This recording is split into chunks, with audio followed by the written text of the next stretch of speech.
Okay, so here's the good news, everybody.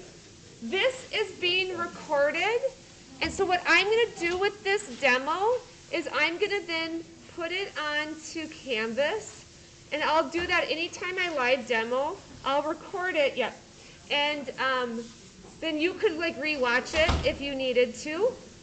And then I'm also going to start to, when I do demos, play it on the side ones on a loop, so that you could also kind of tune in if you needed a reminder on a step or two.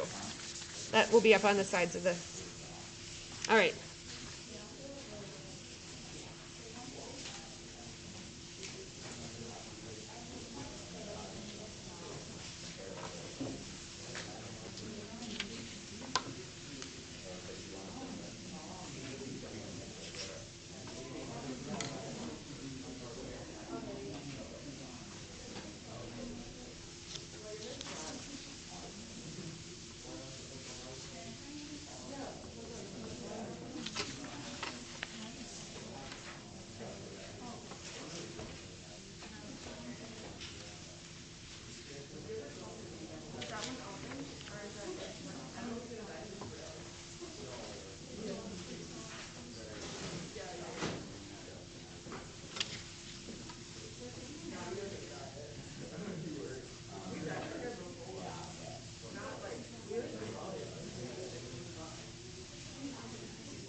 Okay.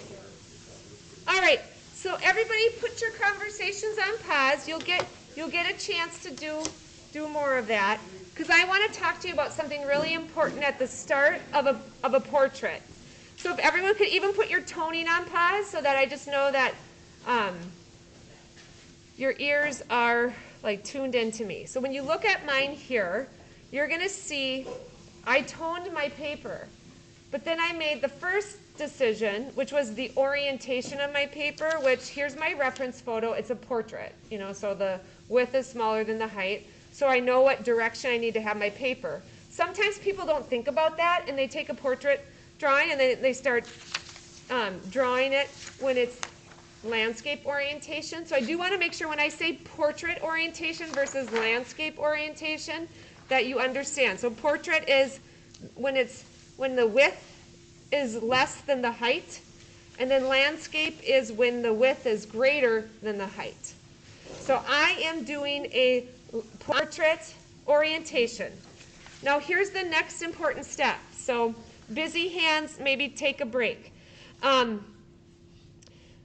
dimensions of your piece is something you do need to think about, because when you're working out the composition and the proportions, if you don't think about the dimensions, you're going to find yourself potentially in a little bit of a dilemma down the way here.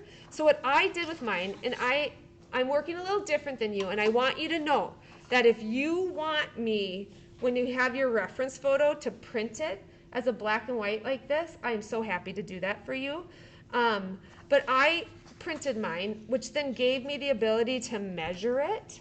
So I measured it, and mine is 7 inches wide by 10.5 inches high or tall, or the height of it.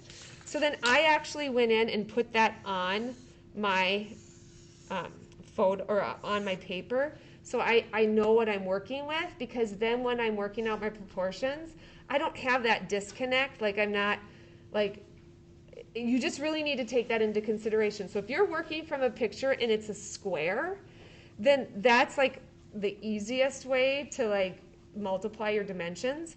But let's just say, and I'm going to write on the back here so you can see. A little curious here on, okay, so I'm going to try to go in. Okay, I'm going to zoom in. So mine is 7 by 10.5. Okay. So let's say I wanted to make or let's say, like, can someone figure out a dimension that they're working off of their iPad with a photo? If you look at it, So how I would go about, I mean, and this can vary, but if you're just doing the dimensions of your iPad screen, I do have straight edge rulers. So if you want to practice this today, I really recommend you do it. Just measure on your screen the width and the height. And then you have so much more room on your paper that you could multiply it to make it a bigger dimension. And how I do that, and I am not really heavy deep into mathematics, but I use it to figure out my dimensions. So here's mine straight up, 7 inches by 10.5 inches. Let's say I wanted to make it like 1.5 times bigger, or I'll just for simple, maybe let's say I want to like make it twice as large, then it would be 14. So I times it by 2. Are you guys following me on that? So it would be 14 inches, which I don't have enough room on my page, but like let's say you're working bigger. And then 10.5 times 2 is, help me, that's 20, is it 22? Or is it 21? 21. 21. So that would be like the dimensions. Let's say I wanted to cut it in half. It would be like 3.5 inches by, you know, whatever, like 5.75 or what? 2.5. That would be like if I wanted to make it smaller. Are you following me on that? So it's just really simple multiplication or division that we're doing to come up with our dimensions. So if you have questions on that, please talk to me. Don't sweat it right now because we're just practicing, but come Monday, I want to make sure everybody is working with dimensions that will set you up for success. Because here's the next thing I'm going to show you, and we're getting there, and then I'll let you guys work with me. Here is my reference photo, and I'm going to zoom in a little bit more so you can see I drew a grid. Can you see how I drew a grid on mine? So this is an approach, and I will provide some video links that if you want to kind of watch that on your own, because here's where I think it helps to kind of recognize what makes the most physical sense to you. But I want to offer you a few different ways of doing it. So I divided it the best I could into 9 equal parts. 9 equal parts by doing 2 horizontal lines, or 2 vertical lines and 2 horizontal lines. That also happens to create the rule of thirds grid that you should be familiar with. So you can actually, if you take your photo that you downloaded from the internet and you take it into your like photo camera roll, I do believe you can turn that grid on to your image. And if you want help doing that, ask a neighbor. If they don't know, then ask me. But what I'm going to do with this grid is I am going to kind of map out with the gesture sketching where I want the parts of his face to exist on my page. So you can watch me do this. And I think mine's like, because 7 doesn't divide real perfectly into thirds. So I think I did the best I could. I'm going to go 6 would have been easier. So it's almost like 2.3. So I'm just going to mark that the best I can, kind of eyeballing it, you know, just so there's enough. So I'll do that at the top, and then I'll do it down here. And then I'm going to kind of create those adjoining lines. And then I have enough to keep me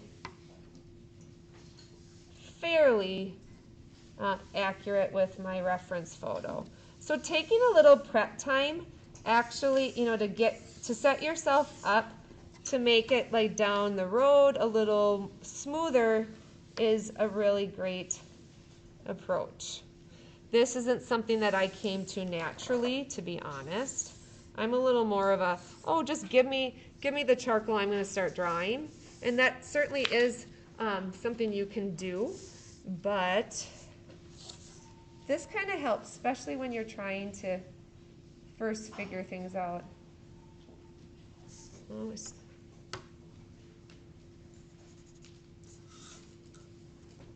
So I'm eyeballing it. Oh, I should zoom out. Do I have to point? Oh, good, I don't even have to point it. I am a happy person today that I have my dot cam working. That is for sure. Things are starting to come together. Just took 6 days. All right, I am almost done with my grid.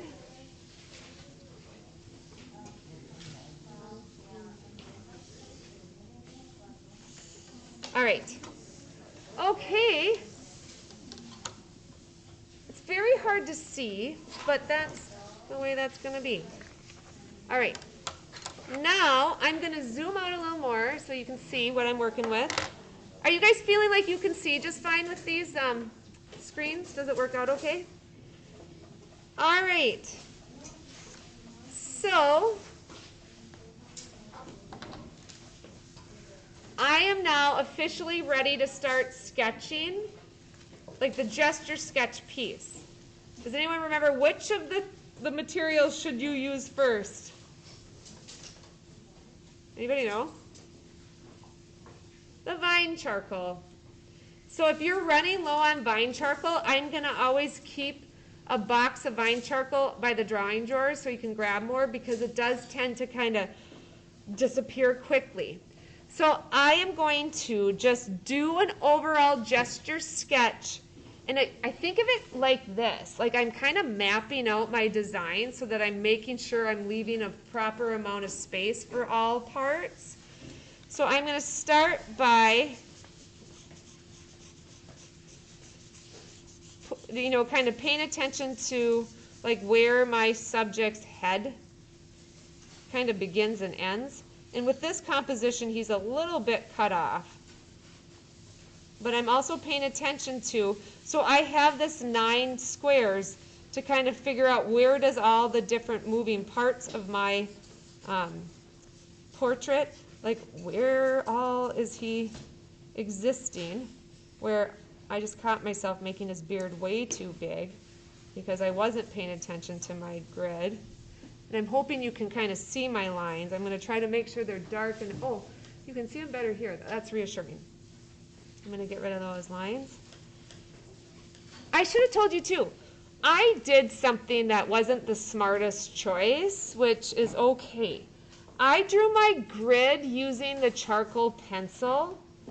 I actually honestly would recommend you use the vine charcoal, because remember the vine charcoal is easier to remove, because it's not like you want your grid visible with your finished piece.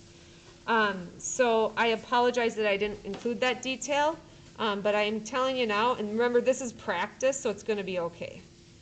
And so I am just kind of working all the little, like the outer part of his face to make sure I have room for everything.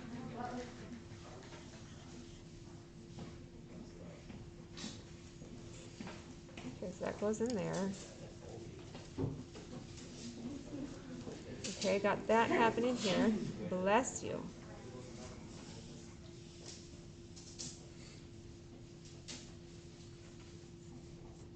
So I am not being like very particular. I am just trying to sketch in the kind of the form. So think like a sculptor more right now. Like you want to make sure you got room for everything. Interesting how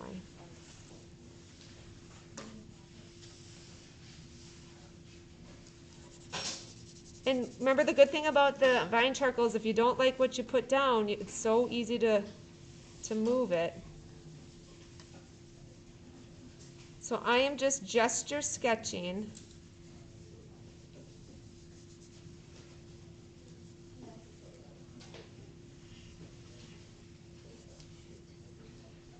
And be okay with adjusting and moving your lines. They're temporary, like, because you're just trying to figure it all out.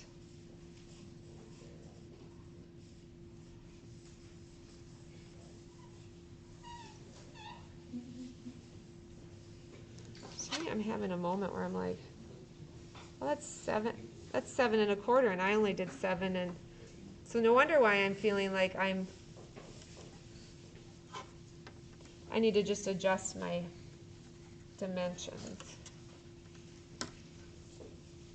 Because it can make a difference if you're off. Because I kept running out of space on the edges. That'll be better. Much better. I'm going to kind of lift that up.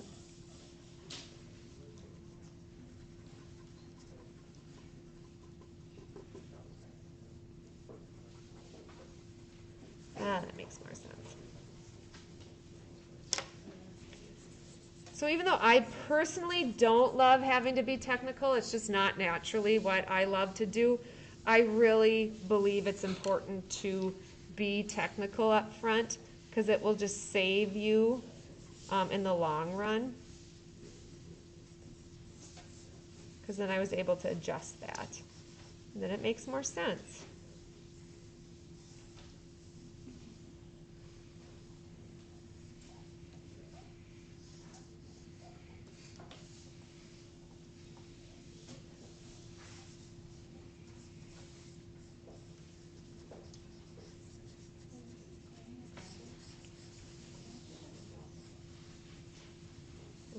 Now I gotta get those fingers. If you are gonna include hands and fingers in your drawing, you are including opportunity to be extra challenged, and so I say go for it, try it.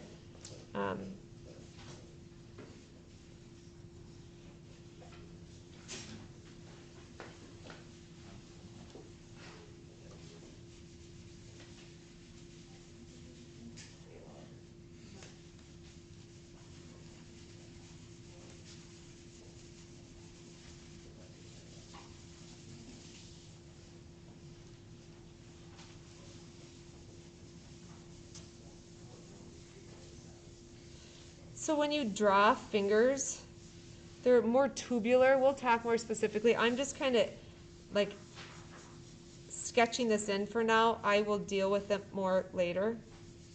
But for now, I'm just sketching it in.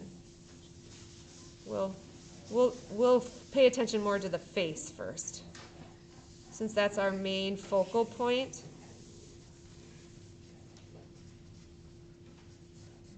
Okay, so good enough there. Good enough there. Now I'm going to go back up here. Okay. So remember what I've told you to do is to work with the vine charcoal first. So I have my sketch ready to go. So the next thing I'm going to do, so remember this is toned paper. So I could choose now to say, I'm going to go ahead, I'm going to grab my kneaded eraser, and I'm going to start pulling up those highlights to kind of reveal, you know, that like toned paper, the advantage that you have happening here. So if you want to watch, feel free to. If you feel like you don't need to and you kind of know what I'm talking about, please feel free to like just kind of self-discover too. But this is kind of the fun part because it's just like the portrait pops out so quickly. We will be working on different paper. It's like charcoal paper. And this is what I'm talking about. When I made the mistake, so I'm going to zoom in so you can see what I'm talking about. Do you see how my charcoal pencils, they're not erasing very easily. Do you see that? Like I can't really, like you have to work really hard to erase it. So when we get to our actual piece, when we do the grid, let's be sure to use the vine charcoal because you just don't want to have to battle with those lines that you don't want there. So, you know, whoops, but sometimes you just have to slow down and remember the important choices. Okay, so I'll go to there. Okay, so I'm just looking and I'm just lifting up, like I see teeth here, so I'm just going to put a little highlight there. I like kind of the cherry area of his cheek. And again, I have to really work to get that charcoal. And honestly, it looks better on the screen than it does in person. So that was a mistake. All right, now I'm going to do some highlights on the ear. And then a little bit over here. I probably could have toned, it's so dark. Yes, you may. Okay, Now I'm leaving those highlights there because now I'm grabbing the vine charcoal and now I'm going to do the opposite where I'm going to develop some of those darker values happening. And I'm using the vine charcoal because it allows me to remove it so I can adjust my marks as I see fit, because that could very well happen. And I'm just looking at where are my darkest values that I want to fill in. And they're kind of a lot of areas. I'm going in, I'm going to go fill in that dark area around the eye. We will develop and refine that using the retractable eraser as well as your charcoal pencil eventually. But I am just paying attention to where I see all the dark values. So this is like where my painting instructor in college would tell me to squint to find those obvious contrasted areas of the highlights and the dark areas. And this is all just vine charcoal that I'm using at this point. And I'm just going to where I see those obvious dark areas.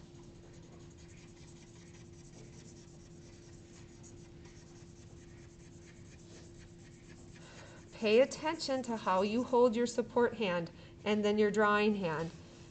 Just be aware of how you're moving around on your paper. I don't run my hand across the paper.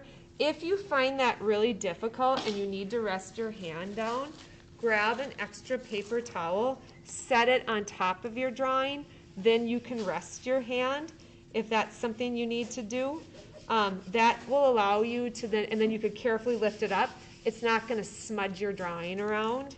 So that's kind of a little trick for if you find it hard to keep your hand off your paper.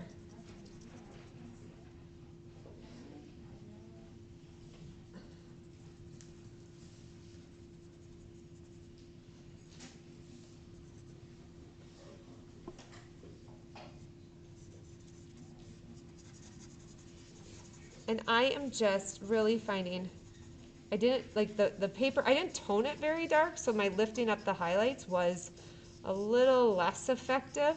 So I'm kind of getting more results by adding the darker value. So it just depends maybe sometimes on how well you covered your paper with your charcoal. I could have used a little more is what I've concluded, but that's okay. So how I'm creating that hard edge along his head to the background is I filled the background in. And then I could grab my blending stick here and kind of push it into the pulp of the paper, the tooth of the paper.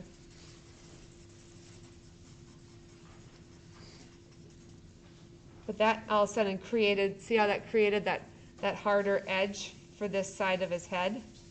And then if I feel like I didn't like the shape as much, I can turn my paper and then I can kind of lift up just to get that. I feel like I need to get a little more there.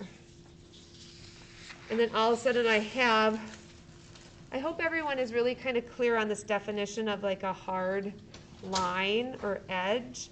That's like, being able to really visually define, where the scalp of the head, where his head stops and then where it becomes the background. I really achieved that by filling in the background. Pay attention with this value study that we really are basically doing as we're creating and working in black and white. A lot of times the lightest parts of the portrait or your subject and the darkest parts kind of meet up. Like you can see it how like the lightest part right here of his like forehead and that shine is next to some of the darkest part, which is like his eye socket, where it goes inward, and that's where that light no longer casts into.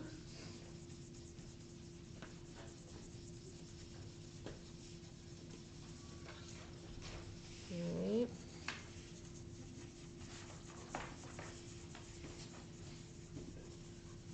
A lot to do with the nose, but I'm still kind of filling in all the dark value.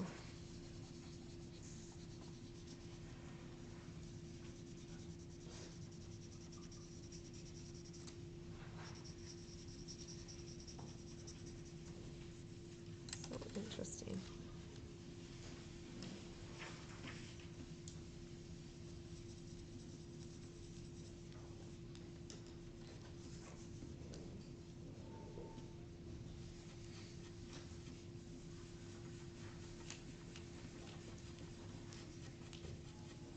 So for right now, you're just trying to set the highlights and the dark values. And you can see how, I'll zoom out. It's pretty, it's not very refined right now.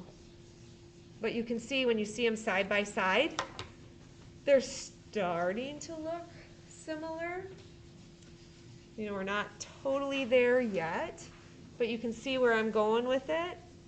And I think if you could get to this place, because I'm looking to see where we are at time, we have 30 minutes left. If you could get to a place where you feel like you have developed all the dark value and then the highlights with some of those midtones that are existing, that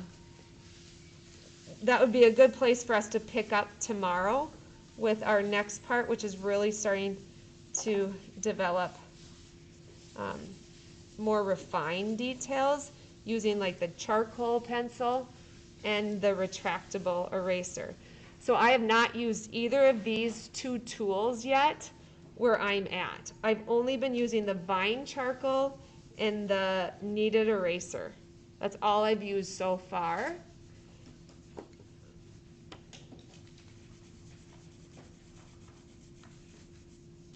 And the blending stick. I have used that. So I haven't gone to the compressed charcoal. I haven't gone to the charcoal pencil even.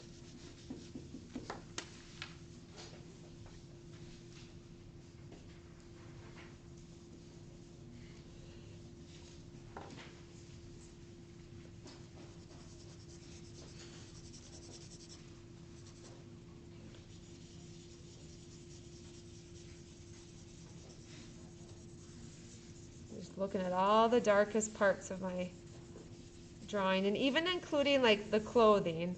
Like I'm kind of adding that dark value that I'm seeing.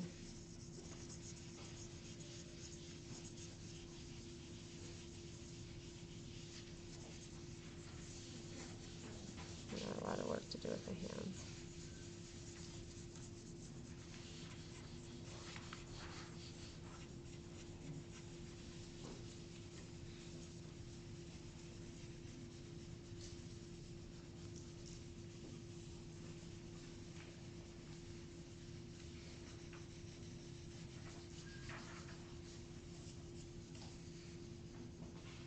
All right.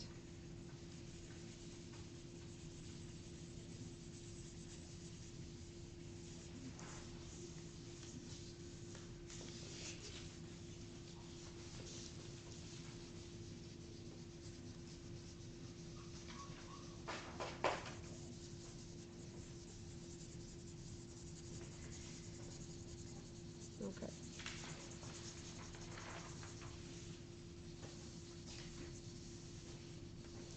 And maybe start hitting the highlights up a little bit on the hands.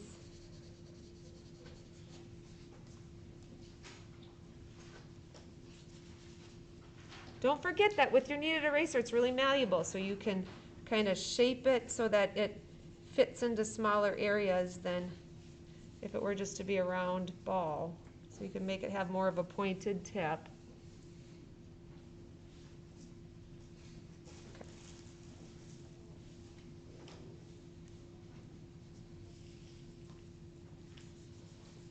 Actually, that one is dark.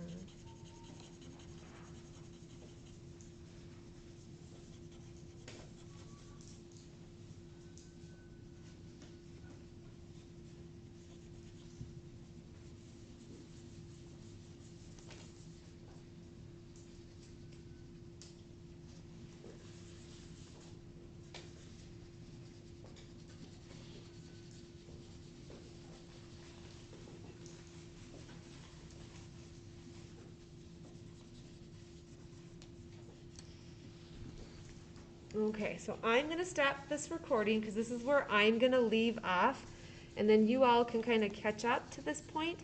That's where you can put your energy. And then tomorrow, I'm going to work with you to really get into using some of the more refined tools like your charcoal pencil and your retractable eraser, as well as really continuing to use this blending stick is going to be a really great tool to use for some of those mid-tones and just the smoothing of the value from like light to dark. So those will be the tools that we'll work with tomorrow.